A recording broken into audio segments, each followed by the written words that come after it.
That is the gorgeous dish we are going to be making today. Well, hello, welcome back to my kitchen. Hey, today I'm going to make some Sauerbraten. Sauerbraten, very simple. It's a way of doing beef, okay? And in this case, beef chuck. You know, there's a lot of different ways we can do pot roasts, all right? And this is just one of those. But I would like to mention the word pot roast. Whenever you're making a roast and you're cooking like this, well, you're not actually roasting, you're braising. So today we're going to be making a Sauerbraten. It's a type of cooking called braising, and even though we call it a roast, it's going to come out magnificent when it's finished, because frankly, braising has been called the king of cooking, and for good reason. It brings out flavors like nothing else. So let me show you what we got going on here, and there's a lot of stuff here. It's a simple dish. Even though there's a lot of little ingredients, it's not complex in its making. So let's get busy doing this thing. Before I get started though, I would like to mention, right down in my description box, if you would please take a look at that. That's where the link is to my website, where my recipes are. Also, you'll find other products for Texas cooking today, and that will be my aprons and also my caps and other good things. I am working on enough recipes to start assembling books, and pretty soon we're going to be there. All right, I'm writing as fast as I can. However, doing these videos takes a lot of time, and that pulls that many hours away from my writing. So while I'm trying to get those recipes out and the books produced, please be patient. In the meantime, the individual recipes are available to you on my website in PDF form. This delicious, come over, let's look at these ingredients. And we're going to get busy making this. It's not a hard recipe. It's actually a fun recipe and way delicious. Now, the goodies that I'm going to be using today, let's start right here. It's with the roast. This is a classic dish that's made with chuck. And your size of chuck you use is up to you. I'm doing about a 2.5 pounder here. So chuck roast, it's really good for this recipe because you want to slow cook. You want something that's going to take a few hours, and a chuck isn't tender, okay? They're a little tougher. It's the front shoulder of the cow, and that muscle was used a lot. So this needs to be cooked down. The advantage is it has a lot of fat running through it, and that adds a lot of flavor. Now, in addition, we're also going to be using an onion and some brown sugar, and I've got a variety of spices, and they're already measured out for me. But I've got some cloves, allspice, ginger, bay, black pepper, some salt, and back here we've got some vinegar in addition to that beautiful red onion that we've got there, and that's just going to make some beautiful, beautiful tangy flavors that makes for a fantastic dish. So this also goes well with what I'm working on this week, which is sauce recipes, because we're going to be making a sauce with the drippings off of this when we're finished. It's a very classic thing to do. All right, so as you can see, really cool ingredients that we have to work with. What we have to do is start by developing flavor. So there's a couple of things that I have to do in order to make this. I need to sear my meat. After it is seared, I need to put chopped onion over the top of it. And after I do that, I need to pour my liquids with the spices over the top of that. Okay? Very simple. So what I'm going to do is I'm going to cut up my onion. I'm going to combine all of my spices and brown sugar together with the liquids in glass. And then we're going to get busy making this sucker. Pan searing is important here, okay? That you might think that the sear doesn't matter, but it really does. When we put meat in a hot pan and we do a sear, it's not necessarily in this case to lock in anything. It's to create flavor. It's like when you cook a steak and you get that nice brown crust on the outside and it has such a delicious flavor to it. It's the same thing here. I just want that delicious flavor in the sauce. So I have to sear the meat first, and then we get on with braising. Before I do that, I want to cut the onion. That's going to be the first thing. I need to get my spice bottles out of my way here. We're going to make this happen.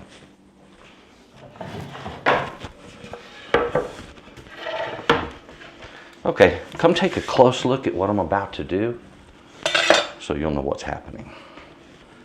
Whenever I'm handling an onion, regardless of the way I cut it, there's certain things I do. I always cut off the top of the onion first because it grows like this. Those roots on the bottom. And the reason I do that is very simple, ladies and gentlemen. More of the onion's juice will come out this end than will come out this end. And that's just because of the way the shape of the pores and everything work inside of the onion. Okay, it's just the way it is. So what we do is we try to keep that root intact and use it to kind of hold things together when we cut things, and then cut it off at the very end so there's not an excess amount of juice coming out.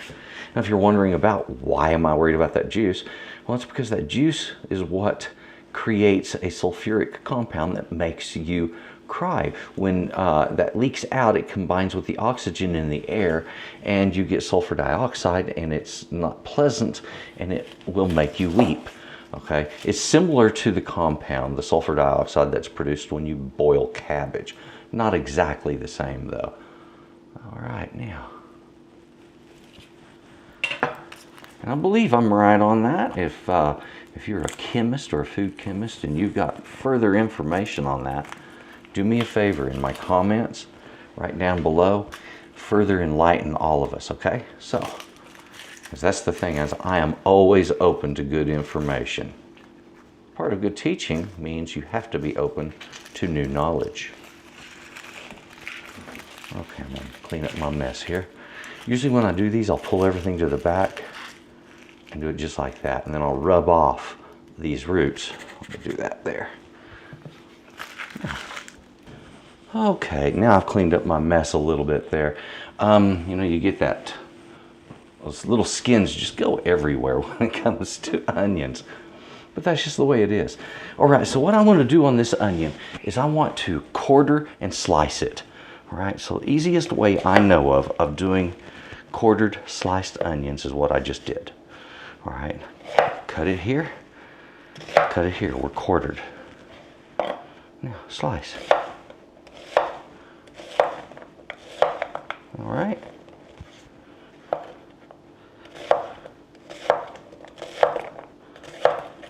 It doesn't have to be pretty or special, because these are going to be cooking for such a long period of time. They're pretty much going to almost disappear in this dish. So I just need to get all of this in a bowl and ready to go in my pot. Now that I think about it, since I don't have anything else to cut, I'm going to leave it right on my cutting board and transfer it from this. All right, onion is cut. I need a hot pot, all right? So I'm going to put a good flame underneath this, a really hot flame, and bring this up in temperature. Now, as I've taught many times before, anytime you're going to sear meat, bring the pan up in temperature first, okay? Before you put oil in it or anything else, you're going to have high heat, all right?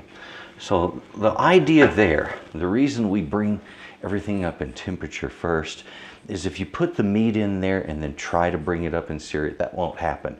It'll just slowly warm up and it'll start steaming on bottom and it'll poach in the pan rather than searing. In order to sear, the pan has to be hot to begin with. The other trick is do not heat your oil in the pan as you're heating the pan. All right, oil has certain properties that become broken down with heat. The longer it is in contact with the heat, the more it gets broken down. If you want it to lubricate well and to fry well, then put it in right when the meat is about to hit it, okay? There you have it. We're gonna wait for this to come up. When it hits a temperature around 450 degrees, I want to start cooking. And that's when I can throw water in there and the water just kind of skates around in the bottom. It beads up and it doesn't sizzle off quick. If the water sizzles off quick, pan isn't hot enough. If it beads up and just skates around, you got a hot pan. While that's heating, hey, right here, I've got something to get mixed together. Oh, hold it. If I'm going to measure this the easy way, since I've already got 1 cup of water here, and I need 3/4 cup of vinegar, why not just measure it right in there, right? I've got one of these vinegar bottles with a little slow pour tap on it, which is great if you're using it on a salad. But when you're doing a video, it's just not so convenient. All right, there we go. We're where we need to be. And if you're using an apple cider vinegar that has the yeast mother still in it, shake it. All right. That's flavor, ladies and gentlemen. Now I want to get that acid out of my plasticware because it etches it. Okay, let's test the pan for its temperature. Come on over. Oh, look at that. You can hear it hitting. Little squeaky sounds. You see there it sizzles off on the side?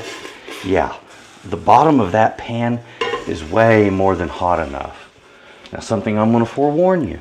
Get a rag down in there, dry it out before you go putting oil in it. So I have a little oil here, and it doesn't take much, just enough to keep things from sticking. We're getting a light smoking on the oil, so I'm going to pull it off of my flame.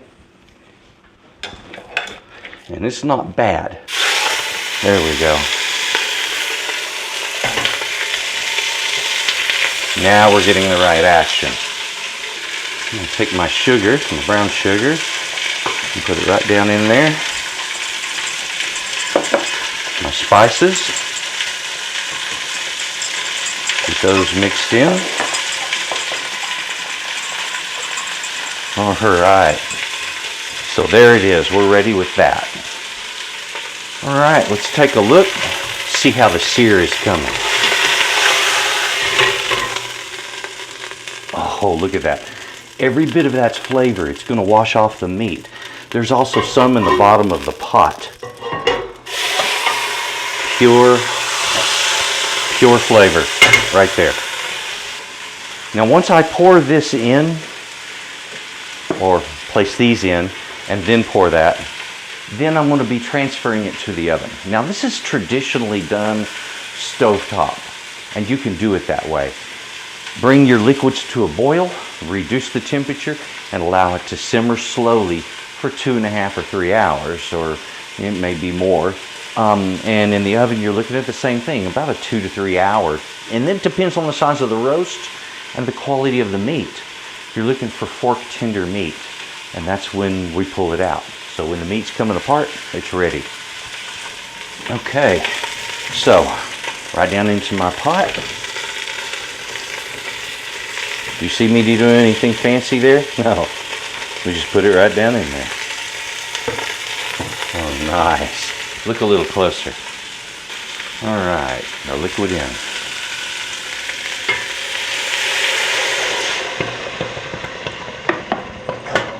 Oh, looky there.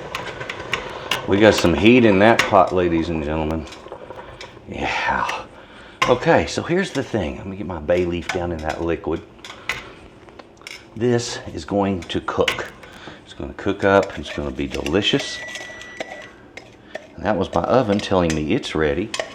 And I'm getting the remainder of a little bit of sugar out of the bottom of this. There we go.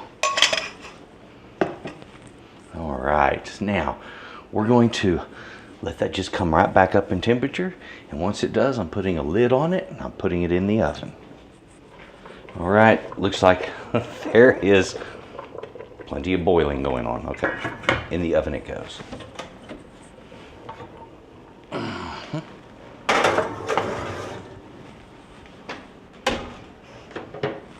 There it is.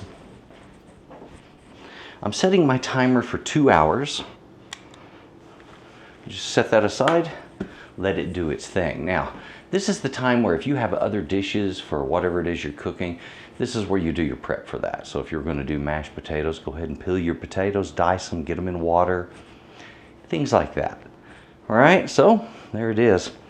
I'm going to go and relax for a little bit and get ready for my next video, I guess. I have about 4 minutes left. I checked it about 30 minutes ago, and I think this is going to be ready. Let's find out.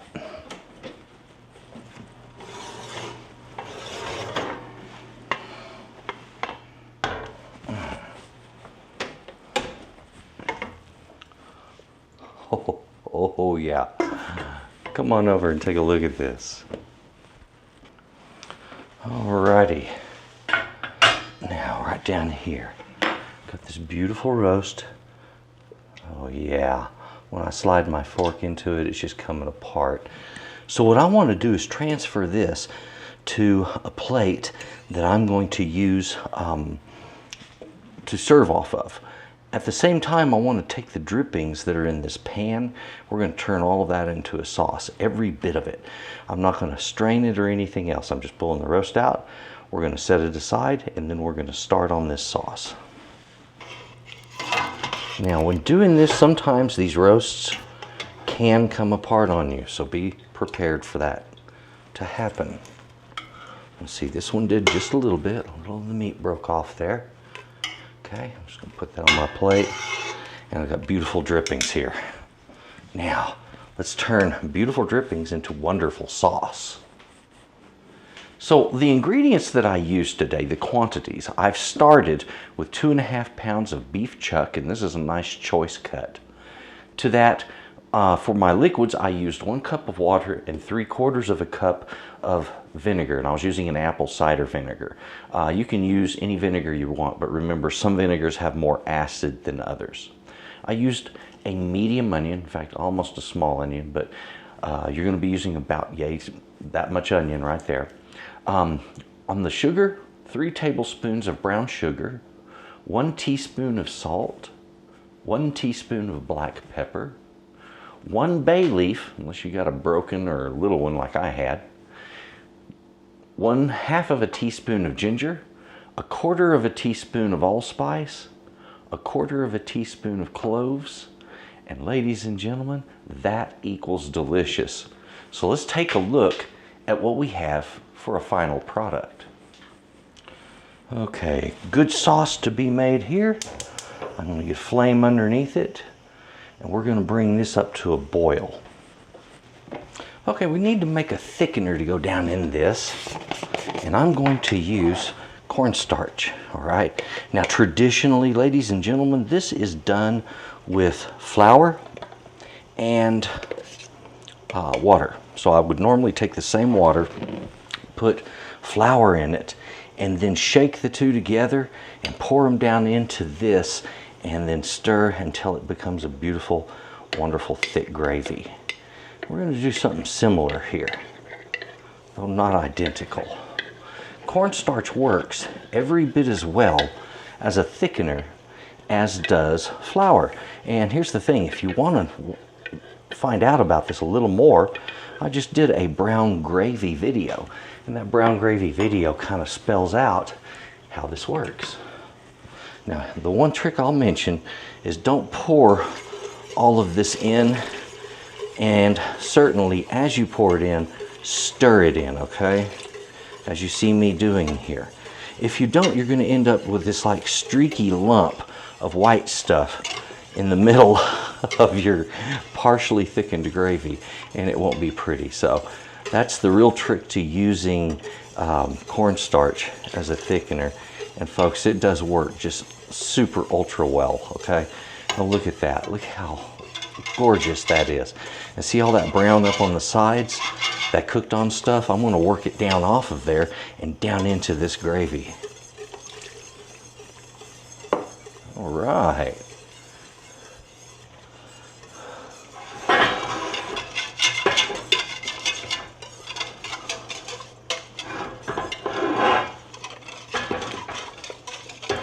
And that's how we get that extra flavor in a wonderful gravy. This only has to simmer for just a couple of minutes, because unlike flour, you don't have to cook out anything here. You don't have to cook out the flavor of the cornstarch. It's really, you don't taste anything in it from the cornstarch. So right there, you have a beautiful gravy. There it is. There's our beautiful gravy.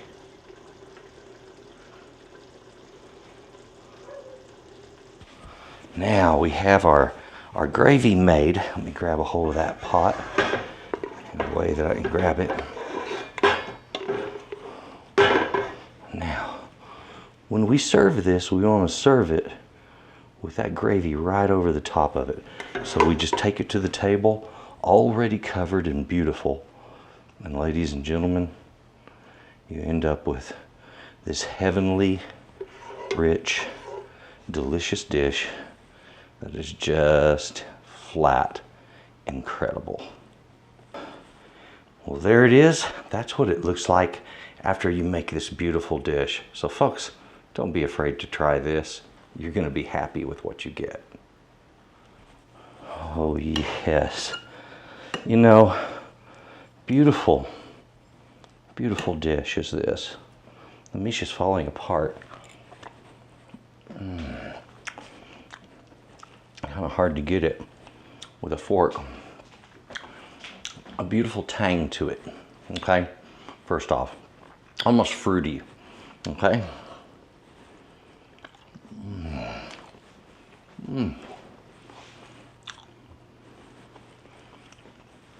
All I can say,